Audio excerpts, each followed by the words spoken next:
സന്തോഷമുണ്ട്, സംതൃപ്തിയുണ്ട്. തീർച്ചയായും. നമ്മൾ ഒത്തിരി നാൾ ഇതിനു വേണ്ടി കഷ്ടപ്പെട്ടു.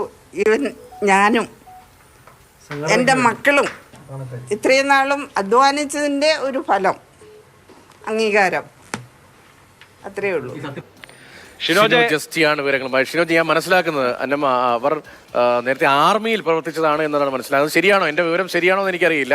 രാജ്യസേവനത്തെക്കുറിച്ച് വളരെ ദീർഘമായി പറഞ്ഞുകൊണ്ടാണ് ഭർത്താവിൻ്റെ സ്ഥാനലബ്ധിയെക്കുറിച്ച് വിശദീകരിച്ച് സന്തോഷമുണ്ട് എന്ന് പറയുമ്പോഴും ദീർഘകാലമായി ഞങ്ങളെല്ലാം രാജ്യസേവനം ചെയ്യുകയാണ് എന്നൊക്കെ പറയുന്നുണ്ടായിരുന്നു. എങ്ങനെയാണ് ആ കുടുംബത്തിൻ്റെ ഒരു മൂഡ്?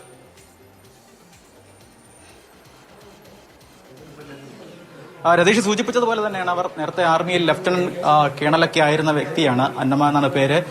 കോട്ടയം കാണക്കാരി സ്വദേശി തന്നെയാണ്. ചേച്ചിയൊക്കെ നേരത്തെ വളരെയധികം ആഘോഷത്തിൽ തന്നെയാണ്. പ്രത്യേകിച്ച് ജോർജ് കുര്യന്റെ ഒരു 4.5 പതിറ്റാണ്ട് നീണ്ട പൊതുപ്രവർത്തനത്തിൽ ലഭിച്ച അംഗീകാരമായിട്ട് തന്നെയാണ് അവരെല്ലാം തന്നെ ഈ ഒരു കേന്ദ്ര മന്ത്രി സ്ഥാനത്തെ കാണുന്നത്. പ്രത്യേകിച്ച് നാട്ടകം കോളേജിൽ ആയിട്ടാണ് തന്റെ ഈ രാഷ്ട്രീയം തുടങ്ങുന്നത്. അതിനുശേഷം ബിജെപിയുടെ ഒക്കെ സംസ്ഥാന പദവിയിലേക്കും അതുപോലെ തന്നെ ദേശീയ നേതൃത്വത്തിലേക്ക് എത്തുന്നു. അതിനുശേഷം ഇപ്പോൾ ഒരു കേന്ദ്രമന്ത്രി സ്ഥാനം കൂടി കിട്ടുന്നു. ആ ഒരു സന്തോഷം, പ്രത്യേകിച്ച് ഈ ഒരു കോട്ടയം പോലുള്ള മേഖലയിൽ ആ മേഖലയിൽ നിന്ന് ഒരു ക്രൈസ്തവ പശ്ചാത്തലമുള്ള ഒരു ജോർജ് കുര്യൻ എന്ന് പറയുന്ന നേതാവ് ഉയർന്നു വരുന്നു. അതിനുശേഷം ഇപ്പോൾ ഒരു കേന്ദ്രമന്ത്രിയൊക്കെ ആകുന്നു. ഇപ്പോൾ നമുക്കിപ്പോൾ കുറച്ച് BJP പ്രവർത്തകരൊക്കെ ചേരുകയാണ്. നിങ്ങളൊക്കെ പ്രതീക്ഷിക്കാത്തൊരു നേട്ടം കൂടിയാണല്ലേ? അതെ, പ്രതീക്ഷിക്കാത്തതാണ്. അതിൽ പക്ഷേ ഭയങ്കര ഇരട്ടി മധുരമാണ് നൽകുന്നത്. വളരെയധികം സന്തോഷം. കാരണം BJPയെ സംബന്ധിച്ച് ഒന്നുമില്ലായ്മയിൽ നിന്ന് പാർട്ടി വളർന്നുകൊണ്ടിരിക്കുന്ന സമയത്ത് പോലും ABVP-യിലൂടെ സംഘടനാ രാഷ്ട്രീയം തുടങ്ങിയ ഒരാളാണ് ജോർജ് ചേട്ടൻ. അന്നോ നാളൊരു കേന്ദ്രമന്ത്രി ആകുമെന്നോ അല്ലെങ്കിൽ BJP അധികാരത്തിൽ വരുമെന്നോ ഒന്നും പ്രതീക്ഷിച്ച് അദ്ദേഹം പ്രവർത്തിച്ച ആളല്ല. അതുകൊണ്ട് തന്നെ ഈ ഒരു അംഗീകാരത്തെ ഞങ്ങൾ വളരെയധികം സന്തോഷത്തോടുകൂടിയും അഭിമാനത്തോടുകൂടി നോക്കി കാണുകയാണ്. പ്രത്യേകിച്ച് ആഹ്ലാദ പ്രകടനം, ആഘോഷം. ഇന്നത്തെ അദ്ദേഹത്തിന്റെ സത്യപ്രതിജ്ഞ ചടങ്ങ് അദ്ദേഹത്തിന്റെ വീട്ടിൽ വെച്ച് തന്നെയാണ്. ഞങ്ങൾ ഇപ്പൊ തന്നെ ഏകദേശം എല്ലാ പ്രവർത്തനം തന്നെ ഈ വീട്ടിലേക്ക് എത്തിച്ചേരും.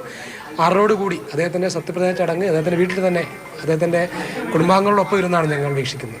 ഈ ഡൽഹിയിലേക്ക് പോകുന്ന സമയത്ത് എന്തെങ്കിലും പ്രതീക്ഷകളൊന്നും ഇല്ലായിരുന്നു. ഞങ്ങൾ ഒരു സൂചനകളൊന്നും തന്നിട്ടില്ലായിരുന്നു. ഞങ്ങളും മാധ്യമങ്ങളോട് തന്നെയാണ് അറിയുന്നത്. ജോർജ് ചേട്ടനെ ഇതുവരെ ഫോണിൽ കിട്ടിയിട്ടില്ല എങ്കിലും പാർട്ടിയുടെ നിർദ്ദേശപ്രകാരം ഞങ്ങൾക്ക് അദ്ദേഹം മന്ത്രിയാകുമെന്നുള്ളത് പാർട്ടിയുടെ ജില്ലാ നേതൃത്വമാണ് ഞങ്ങൾ അറിയിക്കുന്നത്.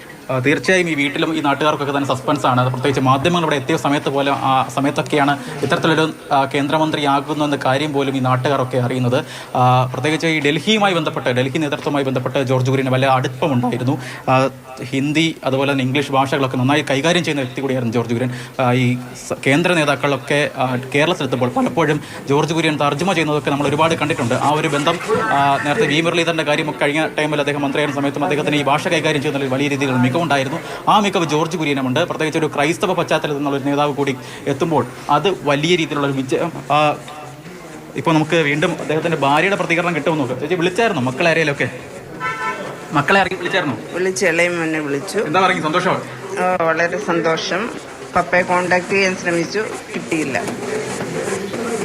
ഒരു മകൻ അറിയിട്ടില്ല. ഒരു മോൻ കാനഡയിൽ രാത്രി അവിടെ ഉറക്കത്തിൽ.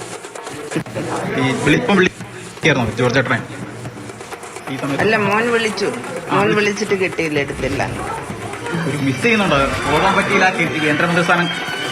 ഞാൻ ഇവിടെ ഇരുന്നാലും ഉണ്ട് അവരുടെ അടുത്ത്. തീർച്ചയായും ഞങ്ങളങ്ങനെ ലൈഫിലുടനീളം ഒന്നിച്ചുണ്ടായിട്ടില്ല. ഞങ്ങൾക്ക് പക്ഷെ ഞങ്ങളുടെ പ്രസൻസ് എപ്പോഴും ഞങ്ങളോടൊപ്പം ഉണ്ടാവും.